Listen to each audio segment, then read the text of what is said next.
started off with the hot takes, and now I think he's just been consumed by them. You know, he's stared into the void for too long on those. But yeah, I think unfortunately, I think this might be right. This should be a more one-sided game. If it isn't, that will be a very exciting story too. I've got to be honest. If somehow Aurora aren't able to win this one in a truer fashion, I would be shocked. I completely agree, Anders. It would take a disaster. But you know, we are no strangers to seeing disaster tournaments, Counter-Strike tournaments. So we'll see. We will wait with bated breath. I mean, this whole thing started out for Aurora with a disaster, losing to Big, which is already unacceptable. Now they're in the 2-2 bracket along with ODDIK to try and see if they could survive here. It's Dust2 coming up, and it will be Aurora starting on the T side. Matteo's in the back of the bomb side. What a great shot. That is why you buy the P250 in the pistol rounds on that T side. Snipes him away at the back here. Woody trying to see if he can land a shot now. Nate's coming in with a very quick flank. It's going to be a kill at the very least, even though he did actually turn around there, Santaris, to find one more headshot before he does go down. The bomb is planted, and the retake is already underway. They don't have any grenades, so running in there is Pank. That's actually not a bad shot at all. Going to be a little bit in return here. Down to the 1v2. Woxic with a Glock, and he's still got 16 bullets. Oh, the smoke fades, and it reveals him. If that had been there a little bit longer, there would have been so much more of a chance for him to stay alive. Danger, though.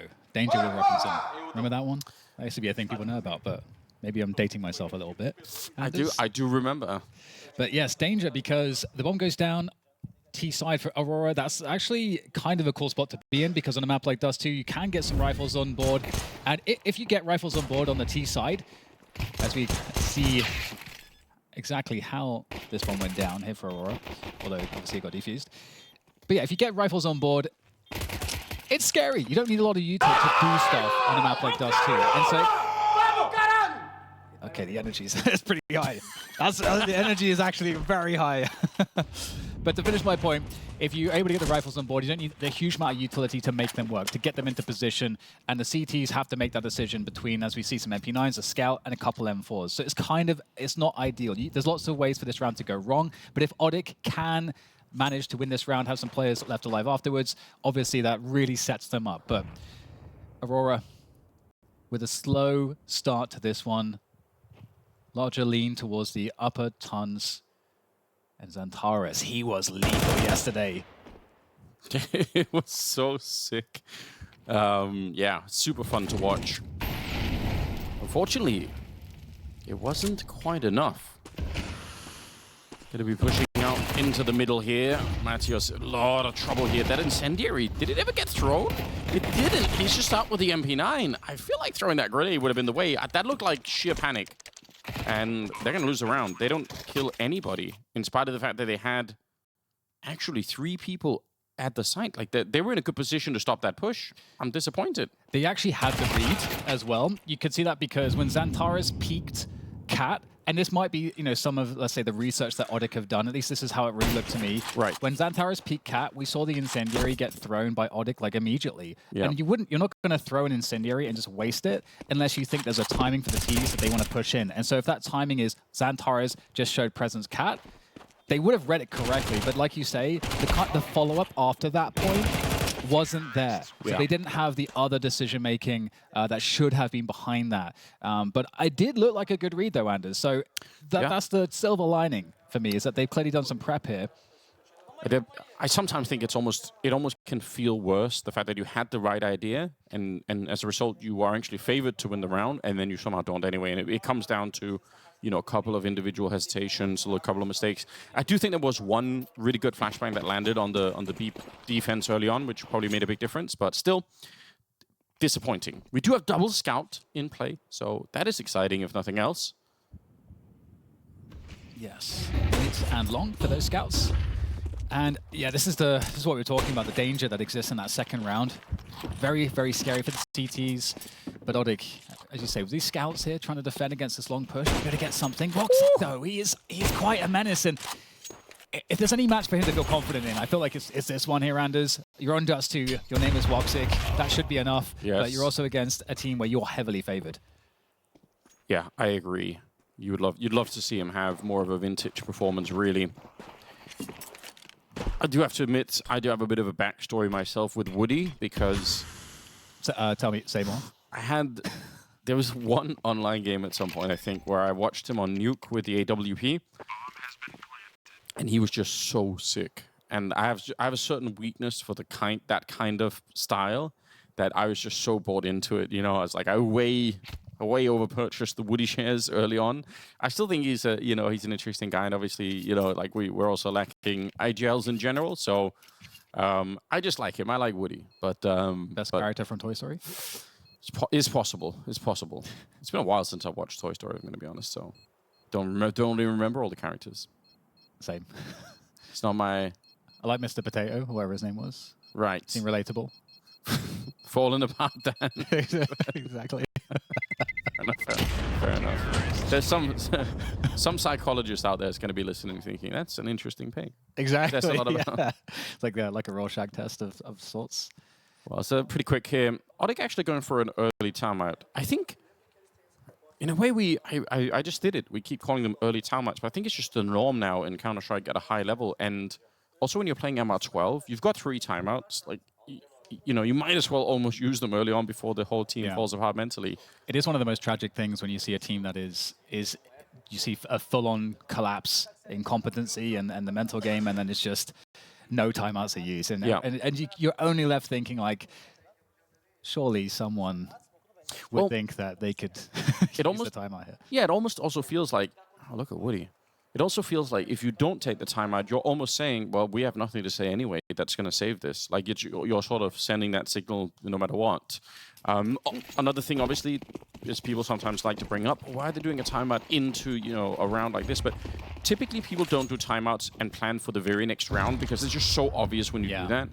So you'd rather do a timeout and then you have a, you know, you sort of lay out what are we going to do in like 2 or 3 rounds from now? How's that going to play out? Because that was the way people used to do it. They would make a timeout and then they would come up with a plan that was going to be executed in the very next round. But that obviously becomes such a readable phenomenon that now people don't do that. Yeah, I definitely think it's a sensible choice.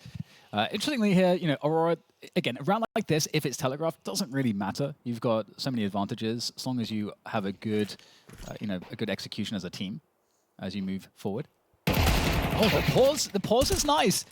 That's kind of a crazy shot to connect. So, props there.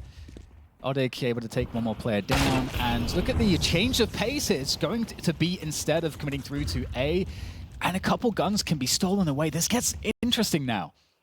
Yeah, the bomb is going to be planted, right? So, but still, that's... No kit, though, I suppose, right? Yeah, no kit. But you're right anyway. Like, it's nice for them to feel like something is working out here, ODDIK.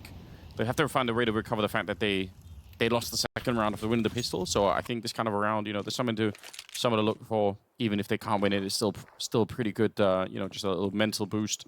Yeah.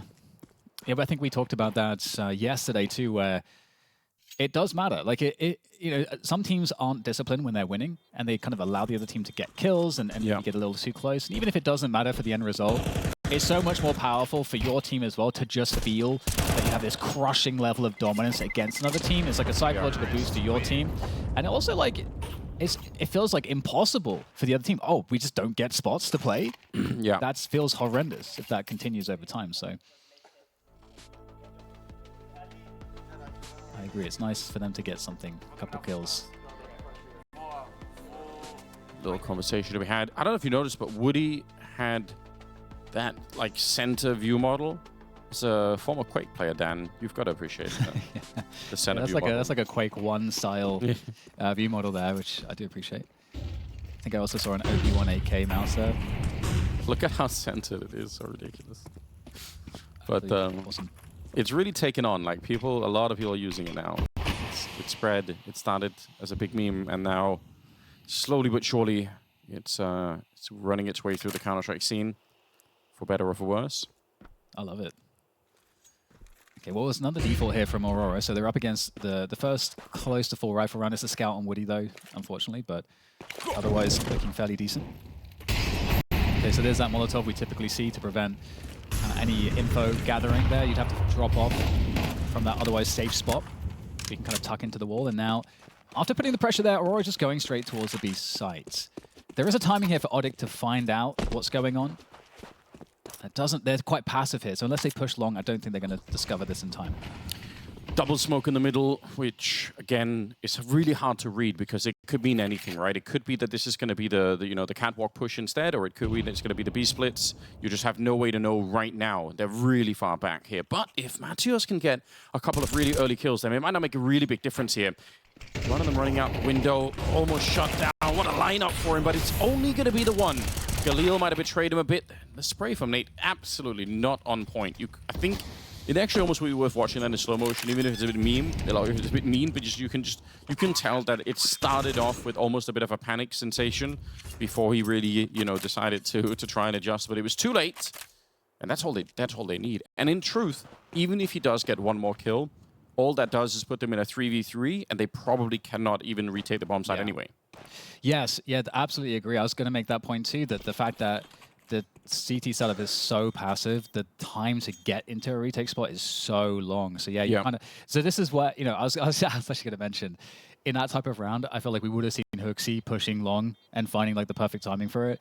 And that was one of the many things Astralis were able to do. And you can have less of a sense of a gamble in that decision to do a push like that if you've done your research on the team and you kind of understand via various tells that you've spotted with the research. This is the kind of pacing that I can kind of expect. And so you can kind of pick what... There's always going to be a chance that you get it wrong, but you have a higher success rate. And yeah, just not knowing that in time created a scenario where maybe you would have wanted to see the CTs say, okay, we're not seeing anything. It could be B, so we do need a faster rotate. So let's at least gravitate the player from car and sight more towards cat or something. Oh, that actually connects really nice. Sataris getting the long spawn and deciding, you know what, I'm just going to go here. And he's going to bring the entire team with him. I always just enjoy this fact. This is actually one of the aspects that does make Dust2 a little bit unique, is that on any other map, if you were all out here and the other side knew, so like if we're talking about Inferno, if the entire team was on Banana and all of the CTs knew, it would be such a bad position to be in. But on Dust2, it's not necessarily the case, because you can still absolutely win this. Now, they have brought Wakardia back into the middle, but they don't actually even have to, although he will go there and find a kill. That's so annoying. Nate ends up going down. He's 0-5 at the moment, and we'll see if Slox here at the catwalk position could do anything. It's Pank first up. Oh, yeah, he's going to go down. Wakardia doing excellent work. Turns around, and even if he doesn't get that kill, still, the bomb is going to be going down here, and ODDIK, I mean, retaking A is easier than B, but you're still a man down. So see what they can do. Nothing. It's not really, yeah, it's not looking good. Now the AWP does look really interesting with that view model. I actually love it.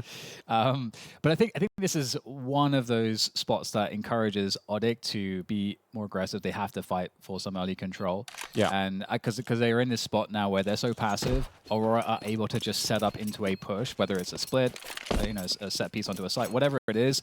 They're just getting bomb plants, and ODDIK aren't able to really do enough damage, have enough anticipation to have the correct positions in time. That is the dilemma. And so if you're Aurora, just keep doing the same thing. And ODDIK, I feel like they have to get aggressive in some respect. At least like play aggressively more around cat, so there is a base of retake or long or something of that nature.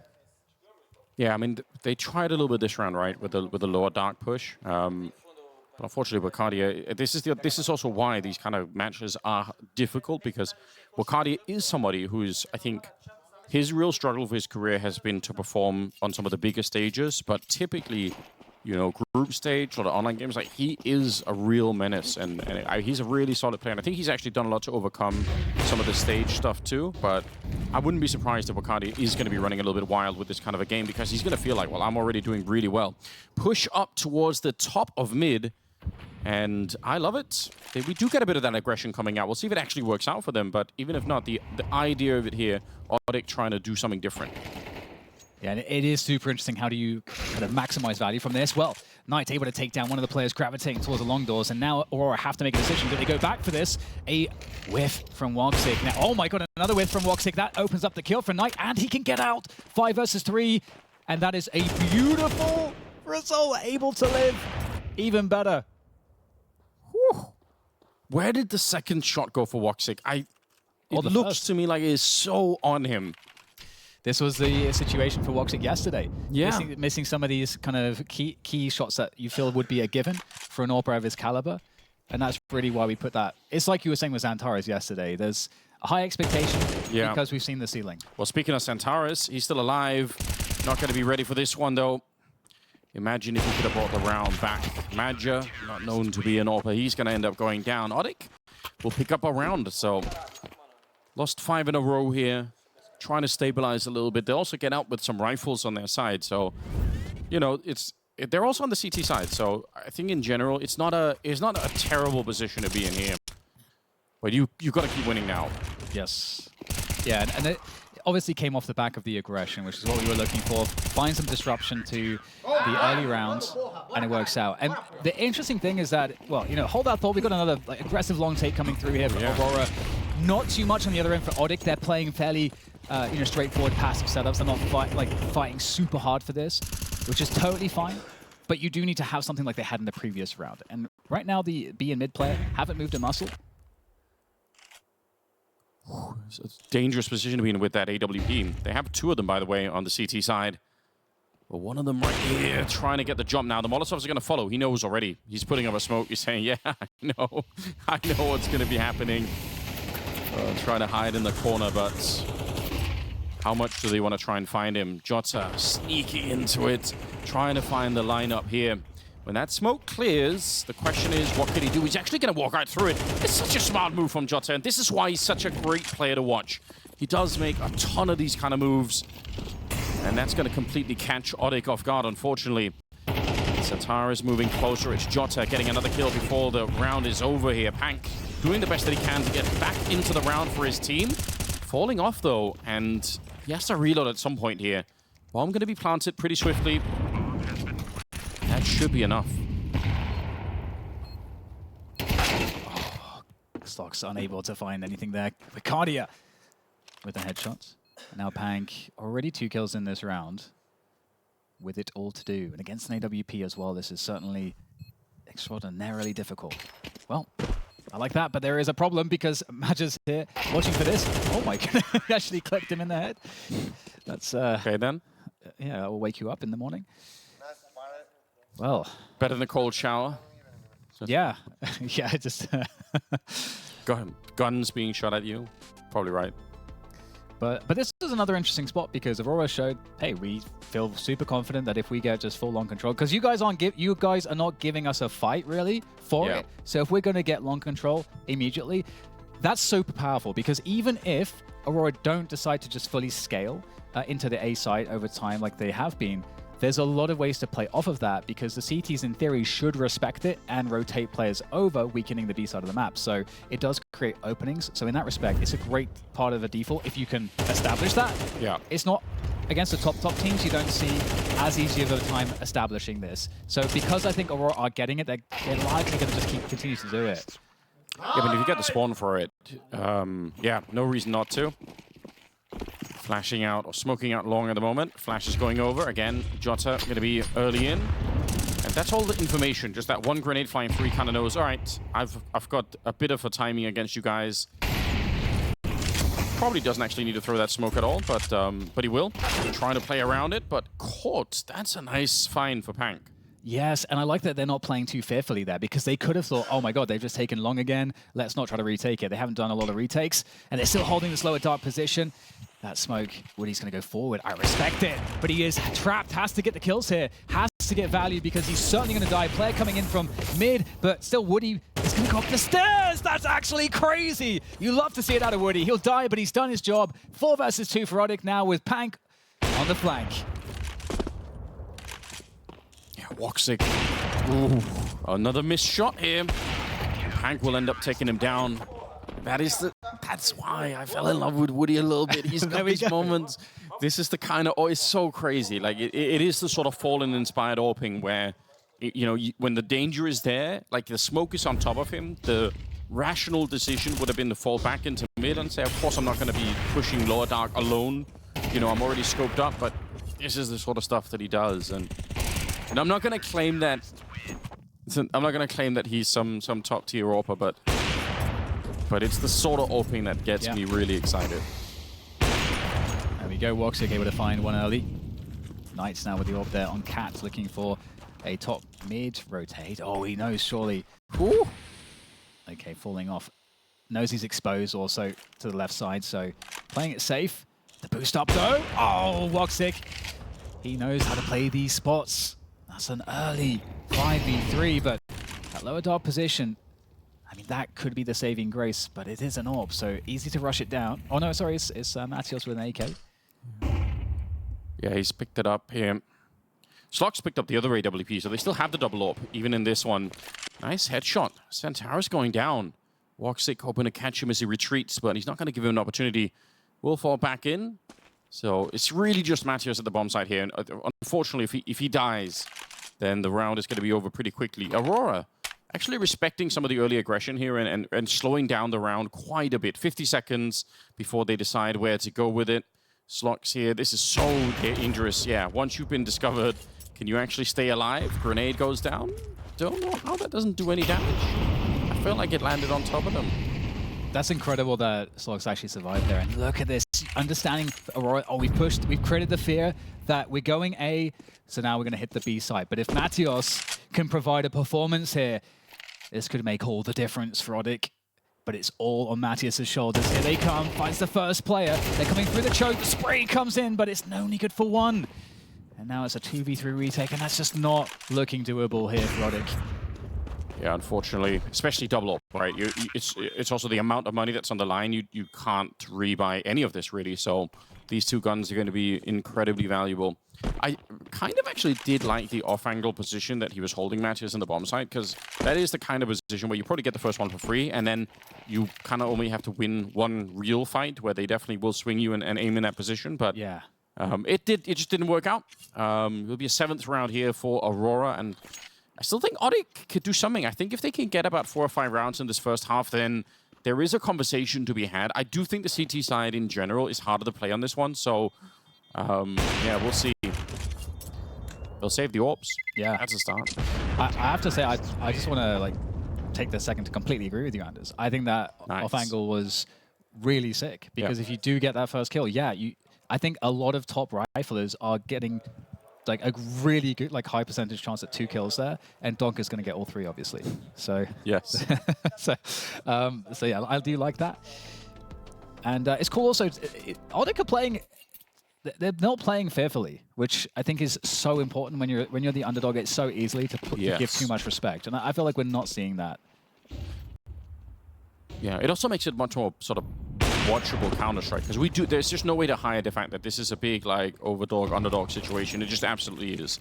But you know, they're really trying to keep it fresh. They're trying to reinvent every round here. ODDIK, I think it's worth giving them some credit for that, because it's not easy to do. Throwing open the smoke is a great example of that. WOXIK goes down. Oh my god. Excuse me. We all need a moment of after that one. You could, oh, he's just disgusting, isn't he? Yes. But in a beautiful kind of way. Yeah, full control and retake mode for ODDIK, but the bomb is not close just yet. This could be a big moment, but Xantares with the crosshair placement is going to win the battle there, and Vicardia is still in this deep position on the site, so it's going to be very difficult for Woody and Slox to get in. Yeah. Oh, that is not a good smoke. Yeah, he's going to try and play around it. Unfortunately, that won't work either, but that smoke did actually allow for Woody for a chance that he could have done something, so maybe a little bit sloppy there. Vicardia with 3 kills, Centaurus with 2. Yeah, that first Vicardia shot that'll take your breath away.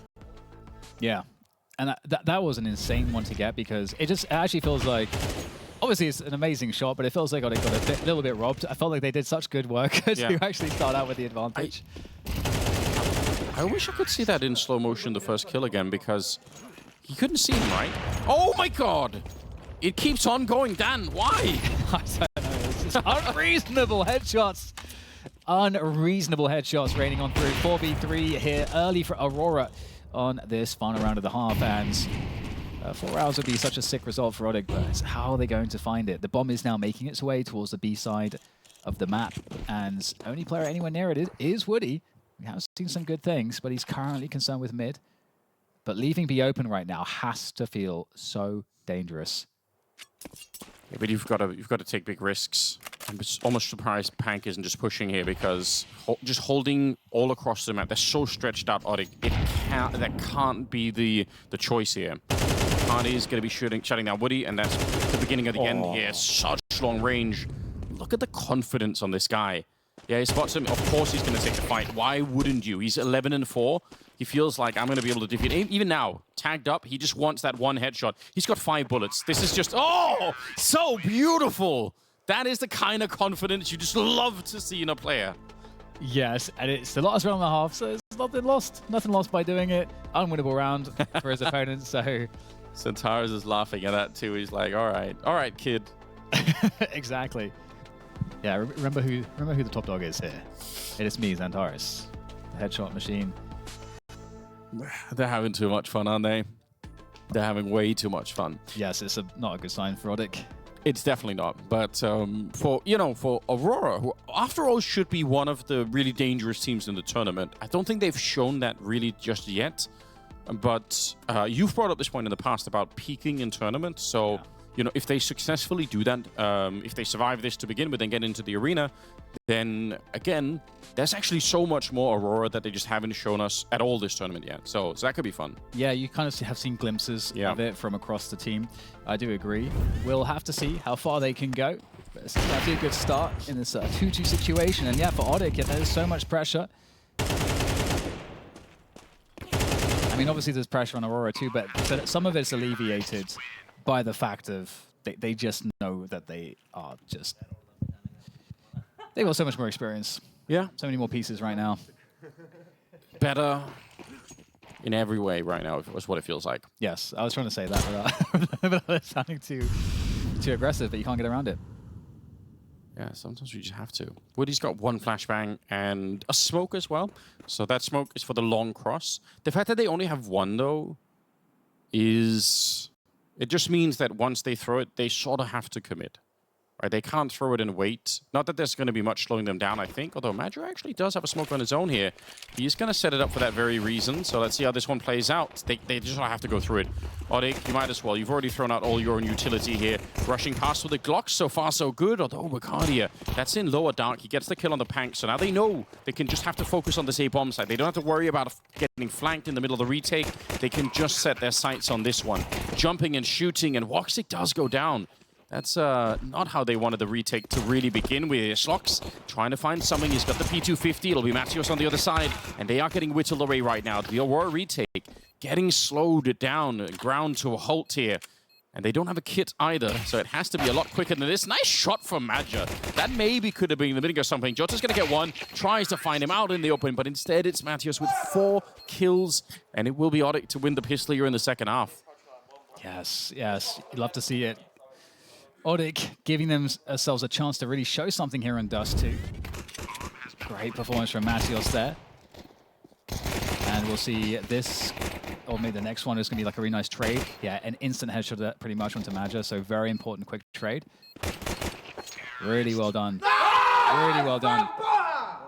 And also understanding how to play that card spot. Don't have time to go into it, but we have a quick movement there from Wicardia down into lower dark, and in the meantime, ODDIK, they're going to probably take a page out of Aurora's book there, keep things simple, go for that long A to the ace side of the map, and just go for it. You abuse the weaponry advantage.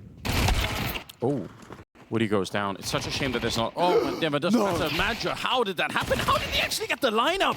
I can't believe it. Slox now, 1 versus 3. But MIBR might have just pulled a rug out from under ODDIK here. And you can see the danger tapping away, chipping away at him. Slox, he's trying to land that kill on Bacardia, but he cannot. Oh, we have to see the replay. Cue it up here. MIBR, how on earth did he get away with that? They must have lined up, but did they not have head armor? They may not have done, which would be outrageous, but it's possible because they were looking to get nades. I think they got quite a few nades. We're going to see here in the replay. But they have head armor. How did they die so quickly? That's an MP9. Oh my goodness. I need to start buying the weapon more. I don't understand how. Even in the replay, I still don't understand how they died so fast. Yeah, that's a shocker right there. Almost clutched, but a loss nonetheless. 10-4 for Aurora. That actually might genuinely be like a freak moment where the first headshot also headshots the second guy, and so like it just there's another round to go back and look at. I'm really confused. And WOXIK is definitely dangerous with the scout here. If they can get the delay, but if they can close the distance quickly. Ooh, that's a very good shot onto Madja, leaving just WOXIK here. And if they can, again, scale quickly on top of him, they might be able to deal with him. But just holding there. That's going to be Nate going down. Bomb is being planted there for Cat, but this is very scary. Not much control as CTs get to this grab position very quickly and make quick work of this defense on the sides. There's so little left to work with now. Slox here understands he's being flanked. Oh my god, how does he get that? Just a full-on drive-by, but the bomb is going to be defused. He realizes, even with the bomb plant, he's not going to be able to do much of anything. And maybe just to turn it around on the other side, because like you said, you know, WOXIK playing very defensively. Maybe for ODDIK, that would have been a moment there. If they actually pushed him aggressively, they would have killed him before the backup arrived. They maybe don't know that, but it's one of those moments where playing it slowly actually gives so much space to the CT side to help out, you know? Totally. That's one of those things we mentioned earlier when we were talking about respect too. Maybe there's a level of respect there, as opposed to just understanding that this timing is everything. Although it is also a moment where no matter what, you're going to be like stabbed in the back by the casters, because if you push too quickly and it doesn't work, we're going to say, oh, they should have been more defensive. And if they don't, we're going to be like, oh, they weren't aggressive enough. We'll always find a way. Nice. That's Woody getting shut down. WOXIK and Wakadia. This is a nerd. This is a rat angle, isn't it? Ah, all right. Well, doesn't work out at all. Your rats have been exterminated. Yeah. Not bad. Versus 4. In 1 minute 20 seconds. Won't lie.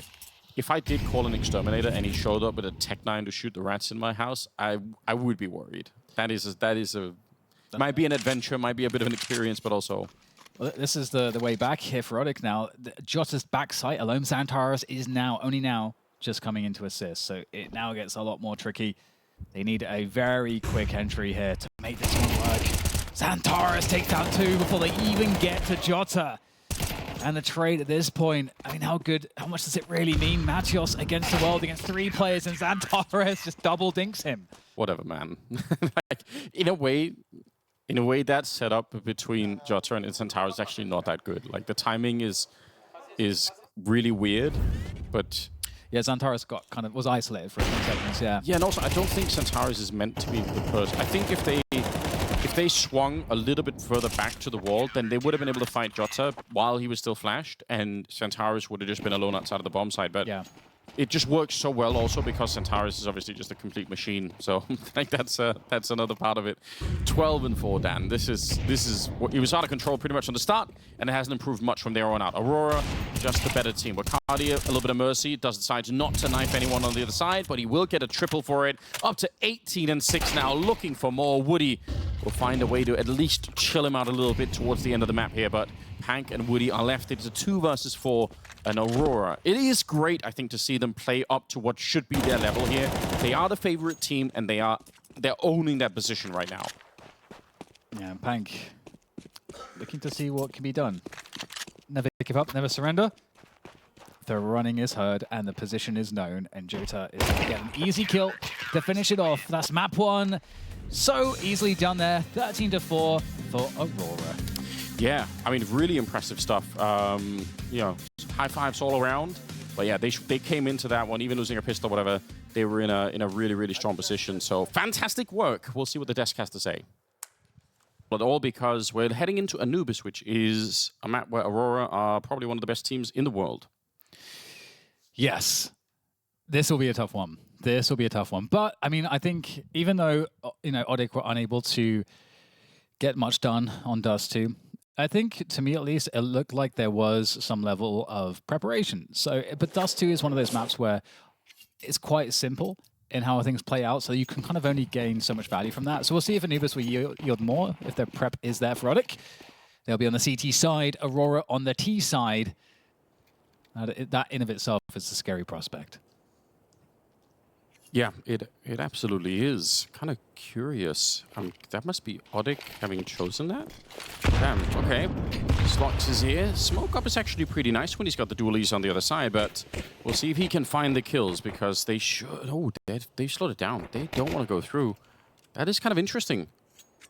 He's still alone, though. The rotation was coming. Woody was running in that direction, but he decided to fall back, and now all of Aurora slowly walking away here, so... Wow. A lot of decisions being made at the side. There's no more utility or anything else on the ODDIK side. And there's only a couple of flashes here. So it looks like they're going to turn it into a bit of a fake instead and just try and throw some grenades and then go out middle instead. Yeah, I think Aurora are convinced that they would get some rotation off of that pressure, but ODDIK didn't rotate anyone. This is crazy. They've moved a muscle, and it's going to work out, at least in getting the fights where they're 3 stacked on this A side. Can they get the defense going? They got to hit those headshots. Couple coming in here, 3 coming in for ODDIK. It's actually panning out. But Maja in the back from mid, making all the difference. Now Matios, 1 versus 2. Now do they realize that he's there? They're going to realize, well, the bomb is there, so they've got to go for it. Matios with a chance here to save his team. Pick up the pistol. He's trying to find these headshots. Labored shots indeed around the pillar, but Xantares gets it done, no fear whatsoever. But what a crazy round there from both teams. Yeah, you are right, though. They really didn't move, and that almost won them the round. I think it was working, but the double kill for Madra in the middle, obviously that swung the pistol round back in favor of the Turkish side here. It's so brutal because, you know, if nothing else, starting on the CT side, if you're going to win the pistol, that's... Yeah, it's not half the battle, but it's a very, very nice start if you can get there. Well, they will buy into this round here, ODDIK. Got a couple of HEs, we'll see. Immediately expecting they were going to be used on the stairs, but not so. Hank goes down. Knight is here, and he can't really do anything. Shot down by Xantares. And that's it. Like, there's nothing to... They should be saving this one, ODDIK. There's nothing they can do. Yeah, it's a wrap. It's a wrap. Now, I'm curious what ODDIK will do on the first gun round, proper gun round, because I think if you're looking at any demos, I think that FURIA versus the MongolZ Anubis game that we had earlier in the tournament, was it round 1? I think it may have even been the first round. That was a really, really good showing from FURIA to like show how you can get aggressive on the CT side and actually make it work.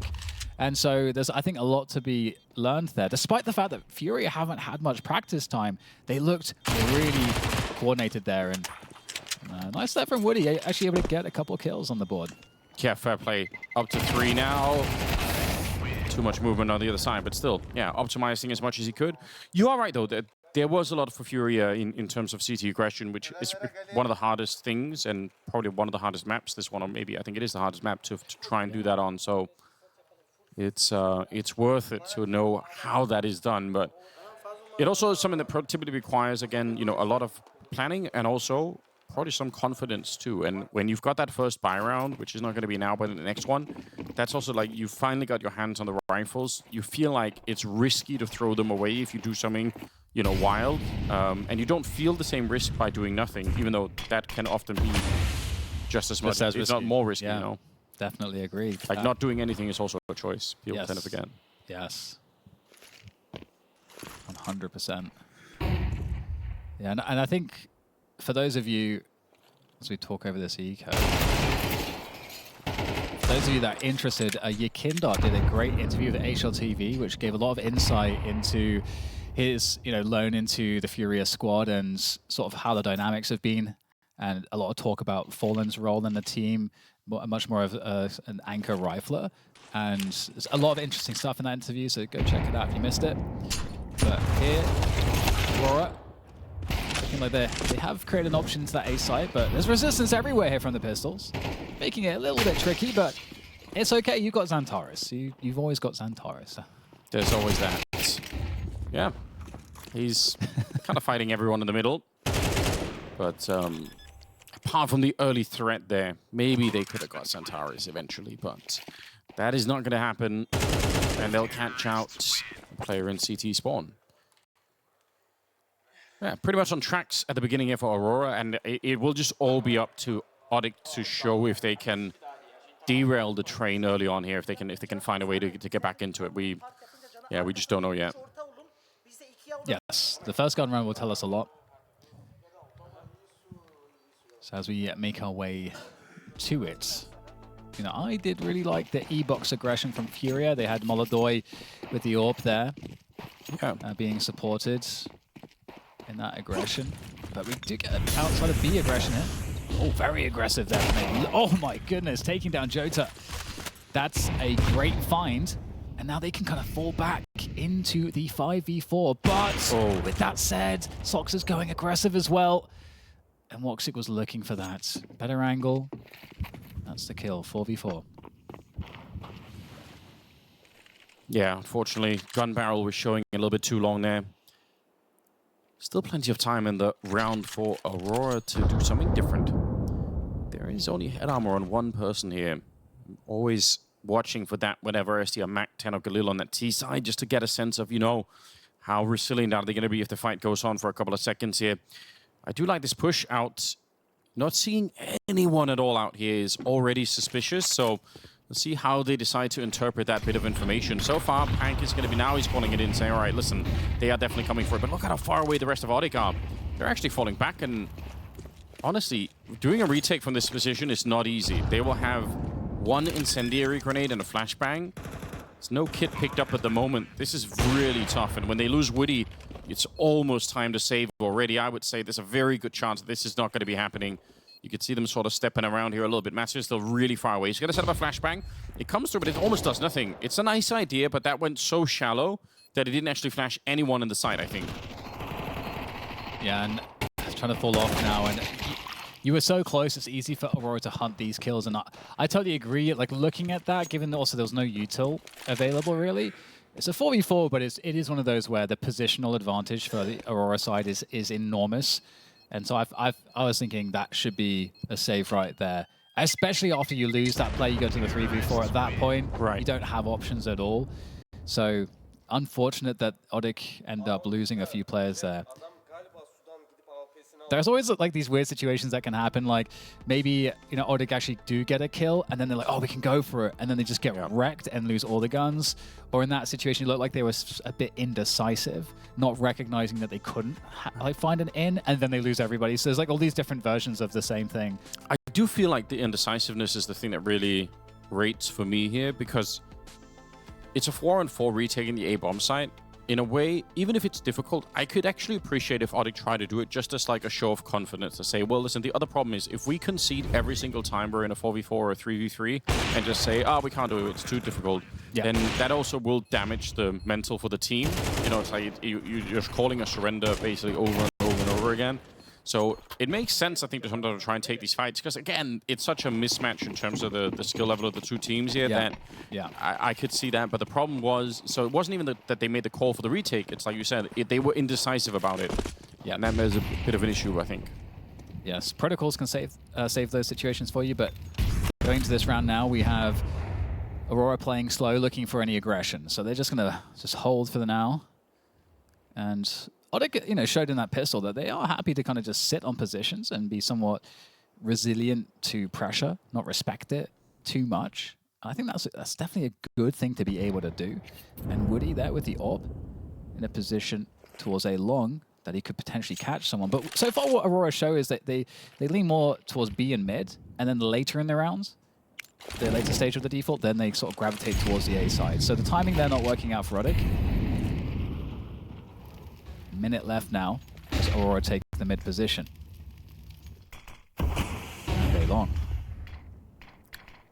Presumably, not presumably, they are going to split the A-bomb site, so they're going to run through their own smoke. They're in the cam. Woody goes straight down, and he was pretty much the A defense, unfortunately. Slox with the MP9, the only one left here. Woxic even catching Pank, was trying to find him there.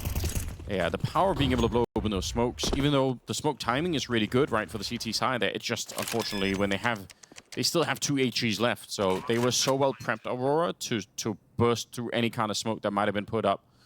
Yeah, great stuff. Those mid smokes are really interesting, like whether they land on the B or A side of middle will tell you sometimes a lot about what's happening, but also, as you saw in this round, Aurora actually smoked both sides of it, and the reason for that is just to make it really, really hard to call for ODDIK, because if you always only smoke one side and then you go to the other side, it's like it becomes such a readable smoke. It's like, oh, but this time you're throwing both. Super hard to know what's happening from there on out. Yeah, and it's been a pretty smooth sailing so far for Aurora. Playing those slow rounds. We'll see if they continue the pattern of their default, and if there's any adjustment, any better reads coming in from ODDIK. Because we saw here the opening for ODDIK was just that, you know, again, you never know when your opponent's going to change what they're doing. But so far, Aurora, even on the Dust2, shows that they're just keeping it really simple. They're not really mixing it up too much.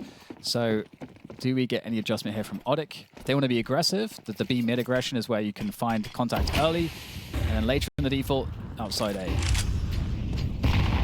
Ooh, they wanted to peek down through the window there. The smoke in the middle, very forward smoke here, so trying to create a little bit of a pocket for some mid aggression. But Aurora kind of see that coming, and they blow open the smoke for that very reason. So they have a good read of what was going to happen in this round. Oh my god, that is a nice shot though. Woody trying to manufacture an opportunity. Can't really blame him. Yeah, and Jota could be an annoyance outside B, try to keep players towards B if Aurora decide to go A again.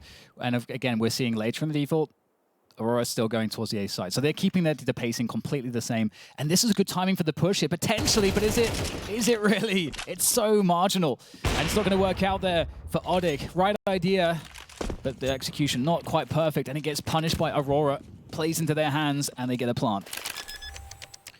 The position there for Bacardia is one that if you have more utility, you can punish with incendiaries that are thrown from inside of the A-bomb side. So you can have two people pushing, and then you get a third member that basically molotovs that position and forces the T players out.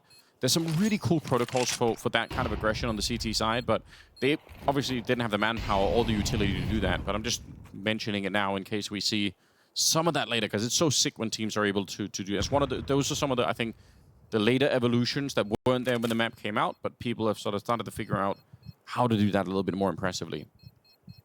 Bomb's going to go up. It's going to be a 6th round for Aurora. It's, in terms of the drama, there's not that much happening right now. Aurora is they're just winning. Yeah. Keeping the default the same every single time, and ODDIK yet to solve it. And what's interesting is, you know, there's one thing I mentioned previously is that E-box aggression, and I think one of the reasons why it's kind of nice, and we saw FURIA get some value from it, is because you might, if you have the AWP, you might catch Ricardia. You know, if you're doing it at a later timing, you'll catch players moving across to the outside A long. And if it's the case that they are trying to hit B, well, you've got E-box control, so you have still a base of control there to deal with that. So it does have it's quite versatile.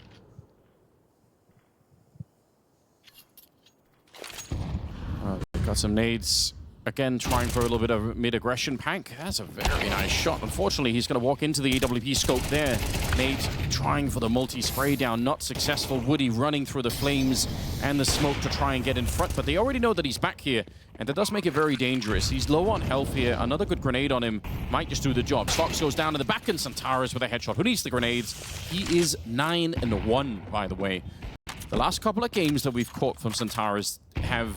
Like, that's the kind of stuff we want to see him warming up into the tournament with. You know, do that on a big stage, and people are going to be excited. Yeah, and it's cool to see Aurora, you know, picking a moment to call a break of pace. They've had super slow rounds, conditioning, these super slow rounds where the CTs are not going to be thinking about having to throw early util, and then they just run into B really fast. So it's kind of the stuff that you expect to see from teams. Either they go fast a lot and then throw the slow rounds in, or vice versa, just to throw off the pace. Just nothing given here from Aurora. They're doing everything they should be doing. Timeout called for ODDIK to try and discuss sort of what is the next part. The problem is, even for us to try and break it down, so much of this also comes down to just some of the individual fights there. If there was a chance for Pank to get more than one, or for Nate to get more than one over there, because they both could have maybe had something. When you don't do that, it's just you're sort of allowing, or you're being forced to trade with the T side, and they're going to get the bomb planted, and then you are in this awkward retake. You're really far away. unfortunately, sometimes it comes down to those fights, and there's not a lot of. It's not about tactical anything. It's just about can you win some fights. Yeah. They had a decent go of it, but not enough this time. Would expect to see Aurora go back to the slow defaults. You know, after that, that's kind of been the standard. So, with that said, actually, they're kind of breaking away from that. Typically, they would open up more towards B and mid, but heavy presence outside A, so they might just actually try to contact towards A. Yeah, I think the beauty of playing this kind of situation here, I mean, they're really far towards A, but you can slip out of an A attack really easily on this map. It's so easy to push the CTs and then run back and into connector. But I don't think, I don't know why they would want to do that. Some grenades already pulled. You can see Slox has got one. It's over at the B bomb site, but they are kind of ready. Deep one does do some significant damage. Actually, very nice timing. See if you get the smoke down. That's not going to be possible. In fact, throwing it now doesn't even do anything at all. Tries to get the gun out. That is the right idea. But he does get taken down. Centaurus on the hunt keeps on going. Does get a second death to his name. But he's pretty much pushed back the A defense. The bomb's going to be planted here. And the round unrecoverable at this stage for ODDIK, unfortunately. I think Jota's becoming like one of my favorite players to watch on Aurora. On a lineup that has players like Xantaris. I mean, Xantaris has obviously got to always be the favorite. Just, I mean, I think you're crazy if that's not the case. But Jota's been really cool to see how he plays with the team as a rifler. Yeah. The kind of spots that because he does a lot of anchoring in certain maps. Like some of his anchoring on Inferno was really cool, being that pit player, for example. But also seeing his capacity to be aggressive, but also as someone that can break the structure to kind of play off of intuition as well. Like, I feel like there's a lot of depth to the rifling that we've seen from Jota. That's been great. I think it's almost universally people agree it was a really, really good pickup for them to grab out of the Sangal core, which also had another Turkish player in Xfloud, who is now playing with Heroic and all the rest of it. But yeah, weirdly, Turkish Counter-Strike is actually just looking better than it ever has. They actually have too many players now to fit into one team, which is kind of cool. Cool. Yeah, finally 8-0 Aurora. It's a great start to them, no question. Woody will take down WOXIK though. What a pick. Yeah, that's what you like to see, but you still have to build something more behind it. And we'll see if they can. I think that's the first time WOXIK's attempted that peak, so that's actually kind of unlucky for WOXIK because they've never shown that, I don't believe. So really, really good find. Xantaris, he's always a danger. Slox able to take him down though, looking for more, and gotta be careful there. You got the 5v3. Well, 5v2. And it's a desperate run into the B site here to find a Hail Mary. Ooh, that is violent shooting there. But that's going to be a wrap. First round on the board for ODDIK. 1-8. Yeah, what are you trying to talk them back into it? I mean, it's hard, I think, watching this not to also take into account what happened on Dust2, but if we just had, a bit of selective amnesia here, if they could get to an 8-4 scoreline, if we just forget about everything else that's going on, 4 rounds on the CT side of this map, it's actually pretty decent. So there is definitely a path there. Obviously, you have to remember like the content holiday, that I think is probably hard for ODDIK not to also feel the weight of it, but there is actually a way to do something reasonable here. So hopefully they can. They'll start with a good kill, taking on Centaurus as well. Might even be okay trading that if you get him off the board. Jota out here, caught a little bit, backpedaling, and Madja, he could have been dead there too. Trading grenades, none of which are really going to do much of anything. So 4 versus 3 to start this round with. And again, it's some of that early aggression from ODDIK that catches Aurora just a bit.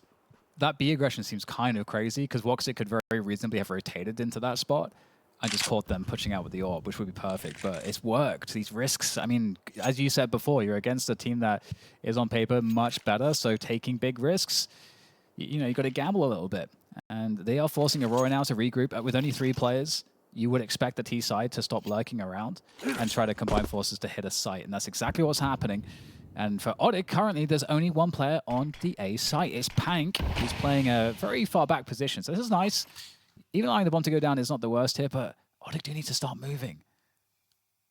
That smoke shouldn't sell anything because they have Matthews in the middle to see that there's nobody really pushing middle. In fact, he's pushing out into the middle. They should have a bit of a read now of what's going on.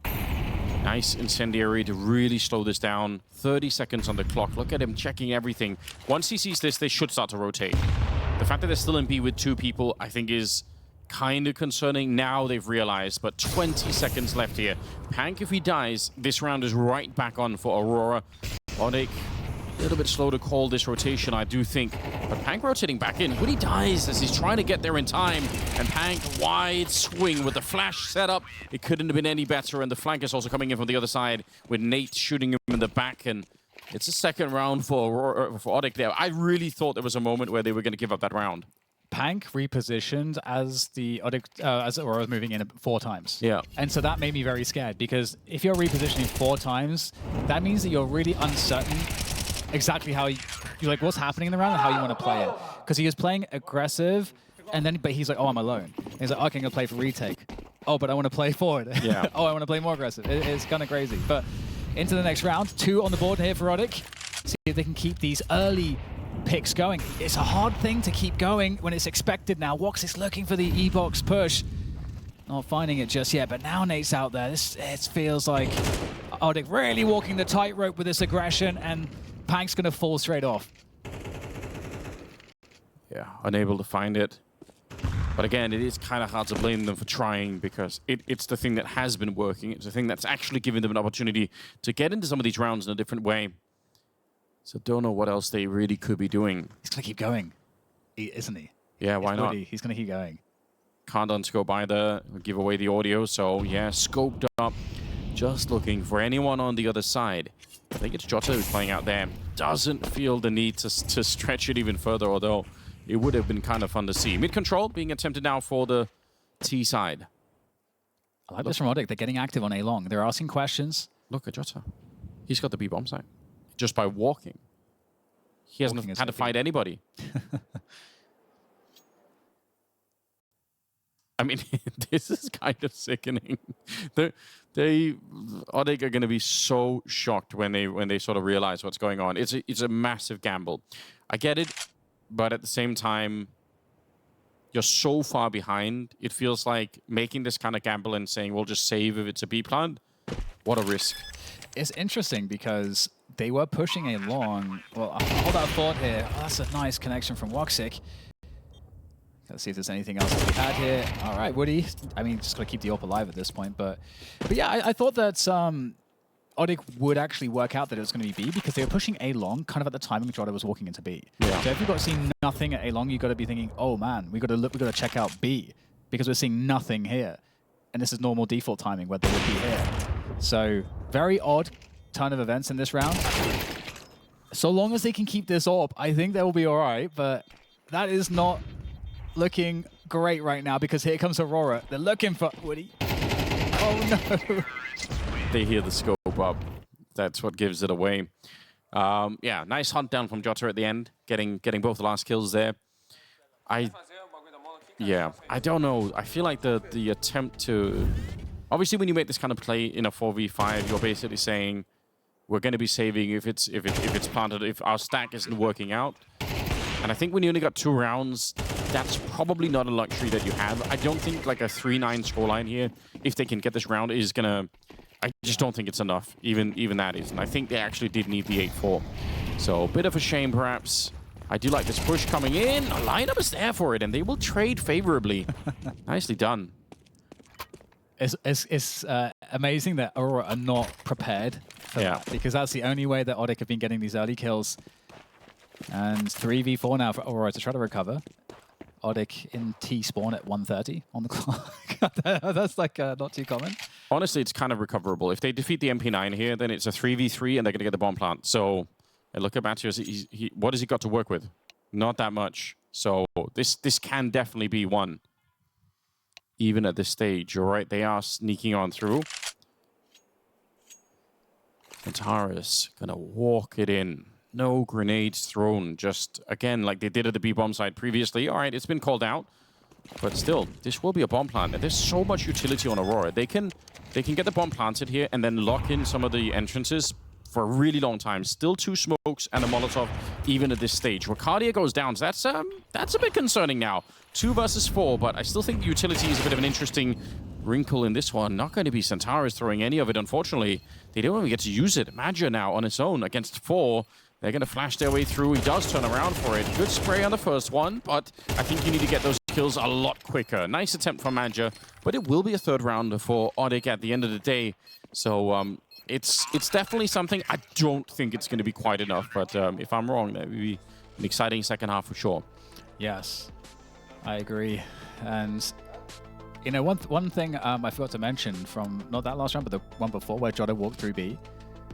That kind of like we just talked about how Jota like knows when to sort of break the structure and take the intuitive play, and we watched Woody try to clear, unscope, and then run.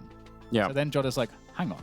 Yeah. There's a moment. Yeah, so, there's an opportunity. That's sure. Yeah. And I just wanted to re-emphasize that because that's the kind of stuff that if Jota can continue to do that against like the top 8 teams, that is the kind of stuff you do need to have on your team to like create these crazy, weird moments where you can see those timings and just instinctively react. And your team knows how to play off of it. That's really important to have that. Yeah, and I mean, I think even when he was on St. Gall, it was one of those things you could see if you watch some of their games. The only thing that was sad about that is that St. Gall lineup was really sick in like the tier 2 space. Like they were making like a really cool like under the radar kind of run last year, and I don't think anyone or most people didn't really get a chance to see that, unfortunately, because then the lineup got kind of split apart. But it's great news for Aurora at the end of the day. Centaurus frustrated. He's not winning it hard enough. Like, I need to win more. Love to see it. That's something you love about Apex, that you would always say. Yeah, it's great. You know. Well, here we are. We've got some dualies in the middle. Quite a lot of pistols on the CT side, and we'll see if ODDIK can win this one. If they cannot, then it's going to be probably pretty quick here, but a nice Glock kill to take down Centaurus to begin with.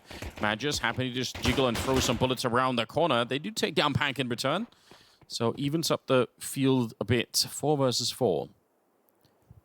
And ODDIK, they are playing for their tournament life. They lose this map, it's all over, and Aurora make it through to the playoffs. So what can they do with this 4v4? Relative advantage, despite being even on numbers on the T side. You can find the numbers advantage on a site. And look at the push here from Magia, asking questions. Spots 1, but what does that mean, really? Because still, ODDIK are just playing spread out. Yeah, but it also puts a lot of pressure on ODDIK, right? Because now they can't just pretend that we might be outside of B. He's going to know that for sure is not the case. Wakadia is moving up very close. There is a flash on one player, but he won't need one. Close with the Glock, and they take him down. 30 seconds. That front of A push for Woxic could be real interesting. Jota with a nice shot. Oh dear, that's really going to slow them down. But yeah, this position here for Woxic is everything. Trying to get closer. Bomb is already on the ground, and Woxic will get the kill on Matthias. So a really long and drawn-out round where you could see ODDIK like all the time pushing and pulling to try and find that one moment where they can have a real breakthrough. And unfortunately, what happens instead is that they just sort of bleed players in the middle. Like, it's such a long, drawn-out fight that they eventually lose. Yes. And a frustrating moment for sure for whoever threw the smoke. Where his teammate like peeks before the smoke has bloomed. Sure, yeah. The classic. It happens. The classic move. But yeah, it does happen. 10-3 to Aurora now. All the guns on board. Everyone on ODDIK has 7 kills. That's probably, in the end of the day, means absolutely nothing, but it just seems like one of those things that rarely happens. Yeah, no one's allowed to perform. No one's allowed to underperform. Yeah, just keep it. It's the most... They're just playing for consistency across the team, you know. Communism. Kill communism. Redistributing the kills to everyone now. I mean, they do have the means of destruction. They've already seized those with the weapons. You know? That's true. There is that. I appreciate that you're rolling with this. 5v4 for Aurora. There's not a lot to talk about in the game. I'm going to be honest. Aurora, unfortunately, are just showing up as the better team. And I think all we could do is really emphasize and highlight that that's good news because we want them to be good in this tournament. It was already, I think, kind of upsetting that they lost to Big in the beginning. But since then, they've definitely been improving. Johnson with a bit of a spray here. Woody, scout in hand. Maybe Centaurus to steal that one, because why not? And one more step in the right direction. That arena spot is looking pretty much locked in.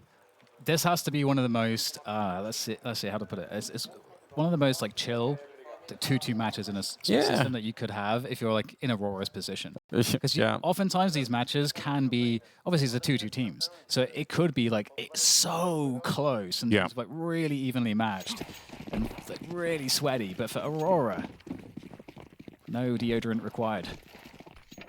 Yeah, they are feeling so safe right now. But still playing like a very respectful game in that sense, right? We're not seeing them, you know, run across the map with auto shotguns or negevs or anything like that. It's a very nice utility.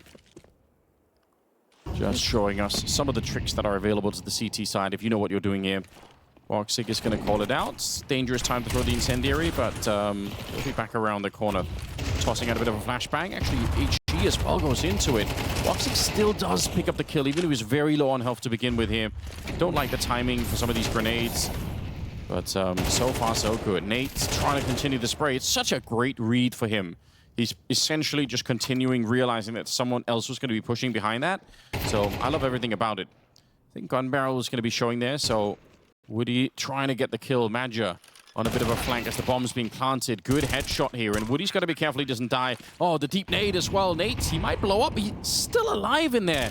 I don't know how that doesn't catch him. If that would have been the case, it could have been a really sick attempt at a retake, but it's a lot more difficult now. Madja, he's got 3 health. He does have the kits, but I doubt if it's possible. Going to settle for the Galil and just try and bring that into the next round. So ODDIK actually pick up a 4th. Yes, extra chance, extra life, I suppose, as they make their march forward and see what they can do. And, you know, some of these experiences at tournaments like this, even if it doesn't go right for them, are so important to have for all of the players. Terrorists win.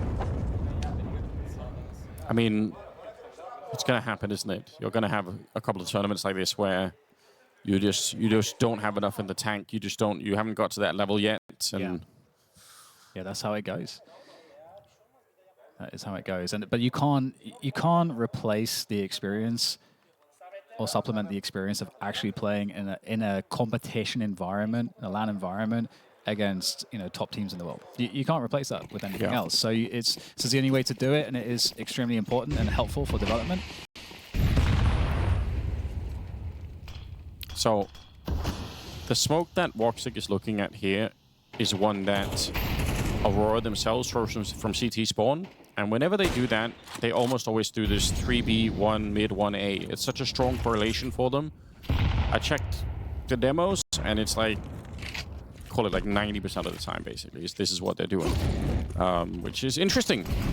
Quick execute onto the A-bomb site, so maybe ODDIK know that too, because that is a logical outcome if you see that smoke going down.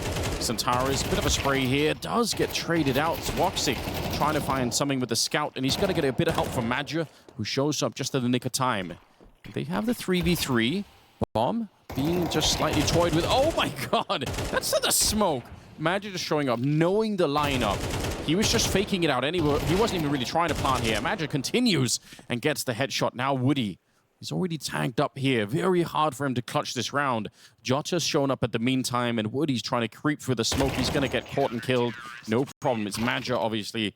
Especially that kill through the smoke. Disgusting stuff. Nice. Good to see. Trying to get his Lexi B on, perhaps? Just carrying the team from the IGL role? Yeah, listen. Every IGL deserves a couple of games like this. Madja, weirdly, has, I think, more than most. And I can never... Even though it is cool, there's part of me that also thinks it's not a good sign, you know? Because Antares is on the team? Yes, and and WOXIK and Jota, and... You actually want every other member of this team to be outperforming Madja. So it is sick when it works, but at the same time... I understand what you mean. Yeah. It makes you ask some questions like, hang on, what's going on? But either way, you know, we're not going to see if it creates any problems here because this is so one-sided for Aurora on their behalf. Perhaps later in the tournament, we'll see where the cracks are. If there are any cracks to be shown, We'll see them all, Anders, in due time. Yeah, I definitely think they are going to be tested. 12-4. ODDIK here with everything ahead of them. Good flash. Smakadia shutting down Woody, trying to get into that slightly safer position. Centaurus playing in front of this weird smoke. I'm not even sure what... Oh, all right. Nearly completely timed. He will go down. But at least he got the kill there. That was an awkward fight. Oh, good timing. Good timing on the entries. And suddenly 3v2. And an afterplant is possible. As the bomb goes down. And ODDIK say not yet. Ricardia and Woxic on the retake attempt. That's an MP9 from Ebox. Ricardia on the other side with the M4. Kits, smoke, and Molotov. Here's the Molotov. Or the incendiary. Not as good as the Molotov. Yeah, definitely Weirdly. not. He's surely not throwing that for the retake. Okay, going to be getting the kill on the other side. That is a bit funky. Ricardia is still going down. Interesting choice to throw the incendiary, because it obviously locks him out of any chance to run, through there. But I guess if he'd got a kill, maybe it would have been all worth it. So, regardless, that's not going to be happening. ODDIK will pick up another round and keep the battle going a little while longer. And you know what? If they can obviously get rid of the money on the Turkish side, then there is more of a runway for ODDIK to do more work. And again, the comeback into overtime here feels essentially impossible. But again, you don't have, this is your chance to get some more experience too. If you can run it back and make it even up to like a 12-9-8 scoreline, you're going to be feeling a little bit better about everything. Cloud9 winning the Boston Major felt impossible before the Major started, Anders. It did. Maybe, that is... Maybe. Maybe it's not quite the same thing, I don't know. I mean, certainly wasn't on anyone's mind, was it? No. Even looking back now, you bring it up, but like if you talk to FaZe about that tournament. Okay, good opener from Pank. ODDIK, they're against pistols, but every round is dangerous as they could be kicked out the tournament at any moment now. Ooh, will they expect there still to be a player backside there? I mean, of course, there is potential for the creep. There can always be the creep.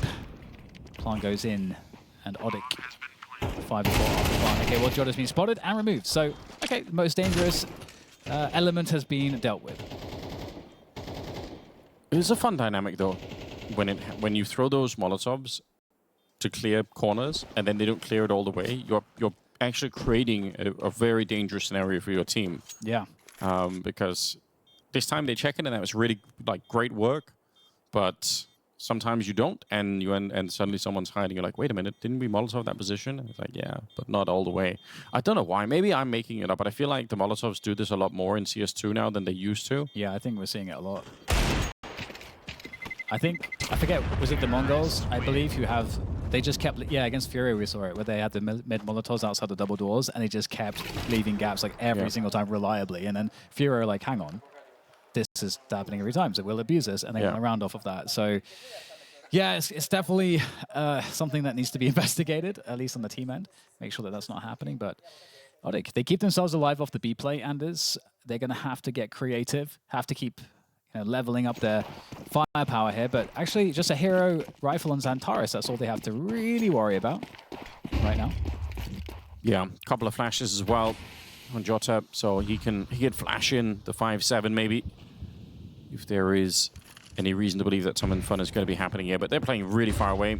Flashes just kind of serve as a really warning for Pank that something is happening. He's listening, he's like, all right, I'll go back and find that kill. So, very likely will be a 7-12 scoreline. And that's, again, already a bit of a start here. Kind of late to start to make a comeback in the game, but obviously it would be sort of a hilarious collapse if Aurora end up in overtime. It would, I mean, I'm here for it. I think that would be very worrying indeed. I mean, because if you're going to go into the playoffs and you feel like you're kind of just scouted by in a matchup like this, that's a sign that there is something wrong, and everyone's going to know that. Yep, I think that's true. Nice shot I mean, the good thing for ODDIK is that everyone is kind of here, right? Like we said earlier, you know, everyone had 7 kills, but there's nobody who's letting the team down. You know, everyone's kind of able to take some of these fights. No question, Aurora are shooting a little bit harder at the moment, but it's not a bad position to try to make a comeback from. So Terrorists win. we'll see how far they can go. Yeah, the T side is definitely easier. Yes. 5 rounds. 5 rounds to go. But the thing here is that the loss bonus is gonna be maxed out for the CT side. So you're not in that situation where, oh, you know, we lose a round, then we reset them, then they have a bunch of ecos. It's like, no, they're gonna be able to be dangerous in almost every round now. So so like these easy rounds now, I think are kind of out of the way with. And now it's like, if you're gonna do it, you gotta like level up and grind to get these last 5. Definitely will not be an easy run. And typically in a classic fashion, I mean, if you really try and make these comebacks, a lot of the times you do end up losing like right at the end, because there's probably a bit of a moment here of total freedom for the ODDIK side, where they just think, well, you know what, we probably already lost this, so let's just, you know, like, now everyone is just, there's no pressure anymore. Everyone is a bit more relaxed, and sometimes you end up playing weirdly better Counter-Strike that way. But then in the end, the pressure returns, because now you realize, wait a minute, we actually can maybe win the map, and then people make a couple of mistakes there. But let's see how it goes. We still haven't really seen any of the real tricks for Aurora. I mentioned the one how you can Molotov outside of the A-bomb side and try to go for a peek. That could be fun to see them try for something like that. This time they're going to grenade, I think, on a Matios here in the middle. Yeah, he does eat it a little bit. It's not bad damage. And it looks like they like B a lot, and I can absolutely understand why. It's been going well for them. Getting quite deep in the smoke flash. It's going to miss Jota completely, not hitting his spray. So effectively, they're opened up to the tray, which happens. One more player close. 3 down for the CT side here. Oh, Xantares bursts onto the scene with 2, and that makes it look a lot better now. Just Wicardia, though, for Aurora in the 1v2 clutch. ODDIK, can they secure it? Wicardia wants to go for this. He's like, I'm going to give it a shot. Just bursts right through, but there's 2 on the other side. I don't even blame him. I think that's kind of funny for him to try and do. You know, you might as well. Yeah, he might catch them still positioning. Yeah, it's definitely doable. I think when they try to actually walk through the smoke there, ODDIK, they get so flashed by themselves. Like, I think 2 of those players were kind of flashed even trying to run onto the site to begin with. So really uncomfortable moment here, and definitely a chance for Aurora to defend it. But you're not wrong. You said to begin with, they like attacking the B-bomb side. And you're right, it does make sense. Like this B-bomb side, it often falls even when there are 3 CTs there. It's a hard bomb side to hold. Yeah. And we're seeing that max loss bonus element come into play now. A couple MP9s, M4 on Xantares, so much more firepower. 3 on B now, as opposed to what we saw from Aurora previously, where they've been doing like a 2-1-2 or a 2-3 type of opening. So adjusting. Now we'll see if ODDIK have an adjustment, and they are walking up mid, so this is the hole right now.